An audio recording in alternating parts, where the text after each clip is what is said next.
Et ce soir, ce sont les Lensois qui sont contents. Tout un peuple qui est heureux après la victoire 2-0 à Montpellier ce soir en ouverture de la 20e journée. Ouverture du score dès la 37e seconde de Nzola. Le deuxième but en deuxième période, 2-0. Il y a eu un but refusé pour hors-jeu également. Et Lens, mine de rien, là je regardais le classement. Bon, première équipe à jouer ce soir, hein, mais Lens est 5e avec 33 points. Bon, on a Et l'impression c'est que c'est pour quand même... ça que je te dis qu'il va falloir qu'il progresse. Mais ouais, mais j'ai l'impression que c'est une équipe dont on parle peu. Finalement, on en a beaucoup parlé ces dernières années. Attention, mais là, qui est là, qui est bien présente dans la course à l'Europe, quoi. Lens, c'est solide, ça perd pas beaucoup. On l'a dit, il y a eu énormément de matchs nuls. Ils ont parfois du mal à marquer des buts, mais ils sont bel et bien là dans la course à l'Europe. Et face à un Montpellier qui revenait plutôt en forme, qui avait gagné ses 2 derniers matchs, ils ont jamais tremblé, quoi. Non, Ouais, vas-y, Lionel, vas-y. Kevin. On en parlait. Kevin, vas-y.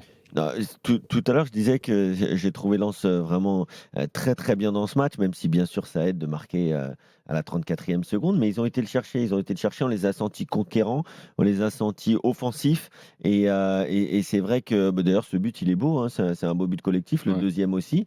Ils en ont marqué un autre où il y a eu une faute sur Kouyaté au moment de l'expulsion des 2 entraîneurs. Et du coup, c'est vrai que cette équipe, elle est assez fraîche. Et en fait, je la mettrais un peu en parallèle avec le Nice de Francaise. Parce que pour moi, il y a quand même la patte ou le style. C'est-à-dire qu'il y a une fraîcheur, il y a un peu, c'est quand même moderne. Alors, il y a moins de qualité qu'avant, parce que je pense quand même que Francaise avait des meilleurs joueurs et avait travaillé plus longtemps avec son groupe aussi. Mais il y a quand même, tu vois, une envie d'aller vers l'avant, une envie de se projeter très rapidement, avec des courses, avec de la générosité. Et ça, c'est quand même la marque des équipes de Will Steele. Et moi, forcément, c'est un entraîneur qu'on aime plutôt bien dans l'After. On l'avait reçu dans Génération After. Et c'est quelqu'un qui arrive assez vite à mettre la main sur un groupe et à amener une identité de jeu moderne à son équipe. Lionel. Oui, je rejoins Kevin. Maintenant, moi je dis attention, messieurs les Lensois, parce que j'ai quand même vu quelques petits soucis, notamment dans les attaques placées.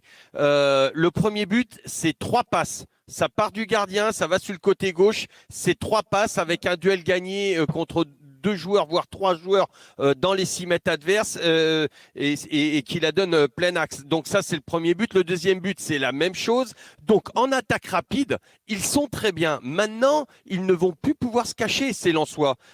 Et je me souviens d'une équipe de Lens qui avait eu des soucis à l'époque. Alors tant qu'on les attendait pas en haut de l'affiche et tout ça, tout se passait bien. Ils faisaient des contre-attaques, les attaques rapides, tout passait bien. Mais on a vu les difficultés qu'ils avaient pu avoir. Et là, aujourd'hui, j'en ai vu contre Montpellier en attaque placée. Tu chipotes un peu là, Lyon, non? Non, je chipote pas. Je suis en train de te raconter ce qui va se passer. C'est-à-dire que Lens était en difficulté. Rappelle-toi, dès qu'il a fallu qu'ils jouent avec la maîtrise du ballon, aujourd'hui, ils sont 5e. À part le PSG, quoi. Comme tout le monde, à part le PSG, non? Quelle autre équipe, à part Paris, réussit à faire ce que tu demandes aux Lensois? Toutes les équipes quand même. Il y a beaucoup d'équipes, ils sont capables, ils sont moins en difficulté que les Lensois à marquer en attaque placée. Ce que tu me racontes. Là, ils sont vraiment. Là, ils n'ont pas marqué de but en attaque placée. Bah tiens, il y a Antoine qui est là, qui nous a bien évidemment. appelé, Et donc ils vont tomber maintenant contre des équipes qui vont les attendre parce qu'ils ne peuvent plus se cacher vu qu'ils sont 5e au classement. Et on va voir comment en attaque placée ils vont se débrouiller. Peut-être que je me trompe. Je dis attention, on va voir. Antoine est là, supporter Lensois au 32-16. Salut Antoine.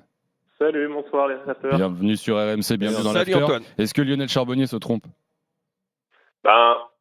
En fait, je pense que je suis quand même plutôt d'accord avec lui sur la difficulté au niveau des attaques placées. Fais gaffe, le dis pas trop fort. Hein. non mais et c'est pas d'aujourd'hui en plus. Hein. Mais je suis aussi d'accord avec Thibaut quand il dit que, en fait, à part Paris, en Ligue 1, en fait, tout le monde galère avec les attaques placées.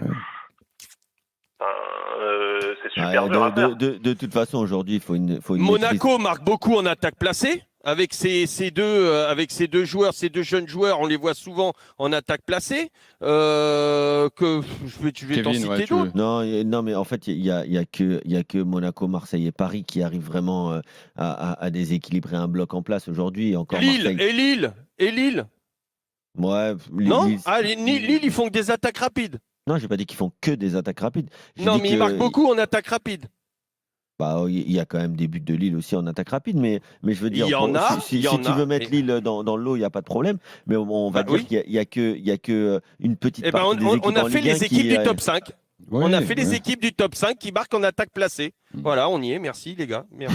Avec Non, par plaisir. exemple, Le débat est clos. Nice, c'est pas vraiment une équipe qui marque en attaque placée, c'est souvent quand même des attaques rapides. Mais de toute façon, dans le football Quand ils moderne marquent, aujourd'hui, c'est beaucoup plus facile. Ben, Il y en a tout cas, la grande ouais. majorité des buts sont marqués moins de 10 secondes après la récupération du ballon, voire moins de 5 secondes pour beaucoup de buts. En tout cas, Antoine, j'aurais ton avis. Je trouve que sur le match de ce soir, Lionel chipote. Alors Lionel, tu pourras répondre dans un instant, mais qu'est-ce que tu as pensé, Antoine, justement, de cette victoire à Montpellier ce soir? Non, on moi, je verra trouve si qu'elle je chipote. elle est plutôt convaincante. On n'a pas toujours fait des matchs comme ça cette saison. Je trouve que c'est vraiment un match abouti. On a quand même fait ce qu'il fallait.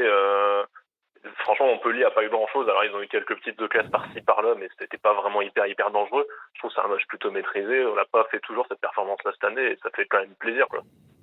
Ouais. Et est-ce que je le disais tout à l'heure, Lens est là, mine de rien, sans qu'on en parle trop. Tu vois, justement, on parle beaucoup de Marseille, Monaco, Lille.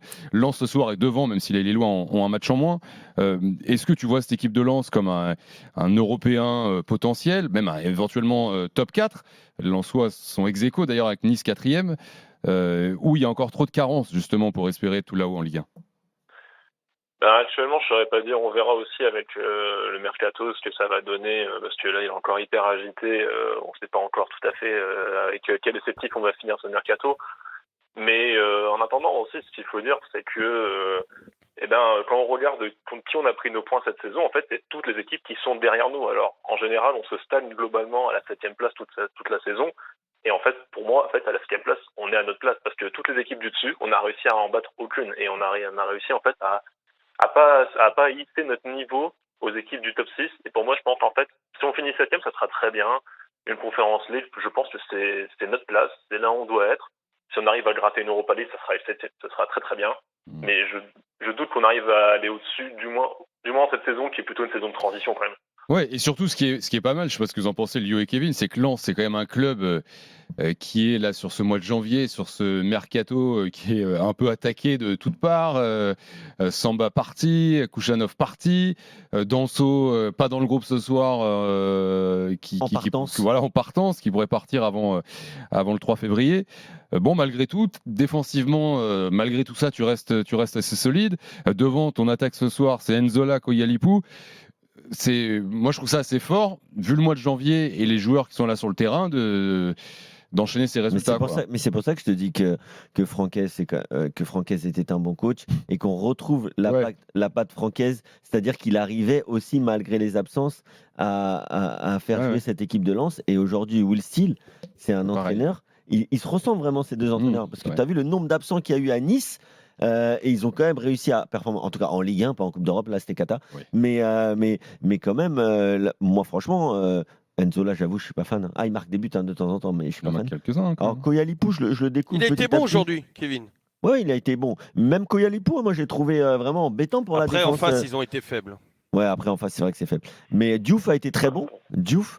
Dans ses projections, je l'ai trouvé très intéressant. Et après, bon, les 5 de derrière, bon, à part Malangsar, mais pour les 4 autres, ça reste du très bon. Et puis Ryan, ça reste un gardien qui a quand même beaucoup d'expérience et qui, c'est vrai, a été performant et rassurant ce soir. Merci Antoine d'avoir été là. Merci, bonne soirée. Passe une bonne soirée, bon week-end. À bientôt Antoine. Merci d'avoir été là. Bye bye. Lens qui ira à Nice la semaine prochaine justement. Tu vas la voir, le duel style Aise avant de recevoir Strasbourg et d'aller à Nantes, 23h33. L'after sur RMC, Kevin Diaz, Lionel Charbonnier et cette équipe montpelliéraine qui reste donc sur 2 victoires de suite, qui rechute ce soir face à un bon Lens. On a Julien qui était au stade ce soir. Salut Julien. Bonsoir tout le monde. Bon, Julien, il n'y a pas d'effet de l'or, hein. Titulaire ce soir, il a joué 1 heure. En fait, il faut être réaliste. Déjà, bravo à Lens. Quelle équipe. Enfin, moi, j'ai trouvé une très très belle équipe, très bien équilibrée. Un numéro 18 là, que je ne connaissais pas du tout, là, Diouf, là, qui est incroyable. Et ensuite, nous, on a des latéraux. Même ma grand-mère, elle est meilleure. Donc, bon, c'est compliqué de jouer avec des latéraux comme ça.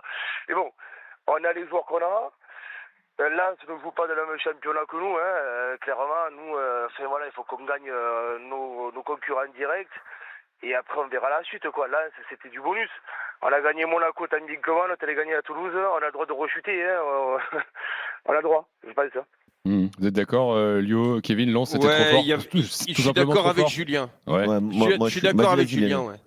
D'accord avec Julien entièrement. Il n'y avait pas photo aujourd'hui. Tout simplement parce que déjà, Après, ils ont montré un autre visage. Excuse-moi, Julien. J'ai trouvé que ce soir, ils avaient un autre visage, bien moins. Il y avait moins d'étincelles. Prendre un but à la 34e seconde, déjà, ça te défonce le match. Enfin, je suis désolé, hein, c'est leur faute, il n'y a pas de problème. Oui, et bien quand sûr. tu prends un but à la 34e seconde, déjà, tu changes. C'est le match est totalement différent. Tu as un TJ Savanier, peut-être qui a été un petit peu la tête dans le sac à cause de ce qui s'est passé, son transfert avorté. L'arrivée de Delors, qui a dû peut-être se mettre une petite pression supplémentaire. Tu as eu des joueurs qui étaient en dessous de leur rendement. Omer Aguic, qui est un joueur qui est un des plus constants de l'équipe, qui a été un petit peu en dedans. Tout le monde était en dedans. Le code qui n'a pas été décisif. Donc logiquement, tout ça, plus une équipe de Lens qui a été pour moi, c'était... Ça a été impressionnant. J'ai fait que crier tout le match, mais ça ne servait à rien. Là, ça a été au-dessus. Ils avaient 2-3 niveaux D au-dessus. Là, je suis d'accord, Julien, mais même si c'était à la 34e seconde, moi, je me souviens du match de Monaco où tout se passait pas trop mal pour les Montpelliérains et où ils se prennent un but à la, je sais plus, à la 30e minute, un truc comme ça. Ouais, c'était sur un coup de pied arrêté. Ouais, mais voilà. Par contre, j'ai vu tout de suite qu'ils n'ont pas accepté ce but-là. Ils n'ont pas tout de suite. Il y a les mentalités ont changé. Les joueurs se sont révoltés. Et là, je l'ai pas vu. Et là, voilà, là, je l'ai pas vu. Le point faible de Montpellier. Là, ça joue sur le point faible. Très bien joué. Vous parliez tout à l'heure d'attaque placée, d'attaque voilà. directe. Mais le problème de la défense de Montpellier, c'est qu'elle est très très très lourde, avec Kouyaté qui court. Et en fait, c'était aberrant en première mi-temps. Leur attaquant, il faisait tout le temps les mêmes appels entre Kouyaté et entre Sagnan. C'est pour ça que Gasset a changé en 3-5-2. Mais en fait, en deuxième mi-temps, et c'était un peu mieux parce qu'ils ne se sont pas trop fait prendre dans le dos en deuxième mi-temps. Mais en première mi-temps, l'attaquant, il a fait des appels entre Sagnan et Kouyaté. Et il faisait son petit arc de cercle là, direction côté droit, côté gauche de Lens. Et en fait, c'était tout en gagnant. Et d'ailleurs, le but vient comme ça. Hein. Il va sur le côté gauche. Il y a un débordement, but magnifique. Hein. Enfin, mais ils ont joué sur les points faibles de Montpellier. Bravo à Lens. Franchement, le style a été énorme. Lens a été énorme. Le public est énorme. Je leur souhaite une putain de bonne saison. Je préfère que ce soit eux que Marseille. Désolé. Merci Julien. Merci d'avoir été là. À bientôt. Bonne soirée. Rentre bien. Bonne soirée, bon courage les gars. Bonne soirée. Salut Julien. Ils peuvent pas s'empêcher de s'envoyer des pics.